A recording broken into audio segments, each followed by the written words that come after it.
تو یہ موٹیویٹ کر رہا ہوں میں. ہر آدمی کا اپنا اسٹائل ہوتا ہے نا موٹیویٹ کرنے کا. تو میں نے کہا اب سہراب چلی گئی ہے, اب ہم کیا لیں گے, گاڑی ہی لیں گے. 4 پہیوں پہ آئیں گے بھائی, یہ بائکیں بہت ہو. 4 پہیوں پہ آئیں کہاں سے, 25,000 کی سہراب خریدی تھی وہ بھی چوری ہو گئی. تو اب ہم کیا کریں گے بھائی. پھر ہم نے کیا کیا, میں نے کہا کہ ایک دوست سے, بھائی یہ جو اشارہ کر رہے ہیں بیٹھ جائیں نا, جو کھڑے نہ ہو. تو میں نے کیا کیا, میں نے کہا کہ اب میں گاڑی خریدوں گا. گاڑی کہیں مل نہیں رہی تھی, تو پھر ایک شاگرد کے پاس سے 40,000 قسطوں پہ مل گئی گاڑی FX. 4 ٹائر اس کے پنچر تھے, چھت اس کی نیچے پچکی ہوئی تھی. ہم وہ جنازہ اٹھا کے لے آئے. تو اب میں مسجد کا امام ہوں, تو بہت سارے مریدین نے مل کے نا ٹھک ٹھک ٹھک اس کو بنانا شروع کر دیا. پیسے نہیں لگائے, یوں کیا, چھت اوپر ہو گئی اس کی. FX میں یہ بڑی بات ہے کہ ڈینٹنگ پینٹنگ کا زیادہ ہاتھ سے ہی ڈینٹنگ پینٹنگ کا کام ہو جاتا. تو بہرحال ہمیں اس کی خوشی تھی کہ گاڑی آ گئی ہمارے پاس, رشتے مانگنے میں آسانی ہو گئی. ہم تو اس پہ تھوڑے تھوڑے تھوڑے تھوڑے تھوڑے تھوڑے پیسے لگا کے میں نے کیا کیا, بالآخر اب میں نے کہا یہ بہت بہت کام نکال رہی تھی وہ. میں نے کہا جیسے کسی نے مجھے پہنائی ہے تو اب یہ کسی اور کو پہنا. یہی حل ہوتا ہے پرانی چیزوں کا. بیوی کے علاوہ جتنی بھی پرانی چیزیں آپ اب کیا کر دو, دوسرے کو پہنا. میں نے کہا بہت تھک گیا ہوں اس پہ, سارے پیسے اسی میں لگ رہے تھے. تو ہم اتوار بازار گئے, وہ 80,000 میں پہنا دی ہم نے. اتنا اس پہ تھوڑا تھوڑا کر کے لگ چکا تھا کہ مجھے اس کے 80,000 مل گئے. بڑی بات تھی اس زمانے میں 80,000. برکت دیکھو نا کیسی ہوتی ہے.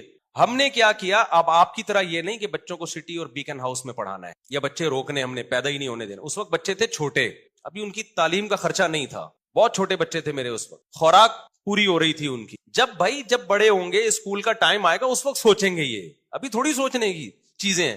ہم خود بھی تو کسی کے بچے ہیں نا. ابھی میں اپنے والد صاحب کے بچوں کا سوچ رہا تھا, یعنی میں اپنا. تو ہوا یہ کہ ہم نے وہ خرید لی, آپ کی اللہ بھلا کرے, شیراڈ لے لی میں نے, 1.5 لاکھ کی ملی. 80 کیش دیے اور 5,000 قسطیں وہ محلے میں کہیں سے مل گئے. ہم آ گئے کس پہ, شیراڈ پہ. تو شیراڈ میں گھوم رہے ہیں بھائی, اس پہ خوش ہو رہے ہیں. یار ہماری اوقات تو سہراب کی بھی نہیں تھی, اللہ نے کیا دلا دی, شکر کی توفیق مل رہی تھی نا. مجھے شکر کی توفیق مل رہی تھی. لوگ میں کہتے ہیں یار میری اوقات تو نہیں ہے, ہم تو مولوی لوگ ہیں, ہماری تنخواہیں دیکھو, جذبے دیکھو ہمارے. تو یہ گاڑی مل, میں تو اس پہ واقعی بہت خوش ہوتا تھا.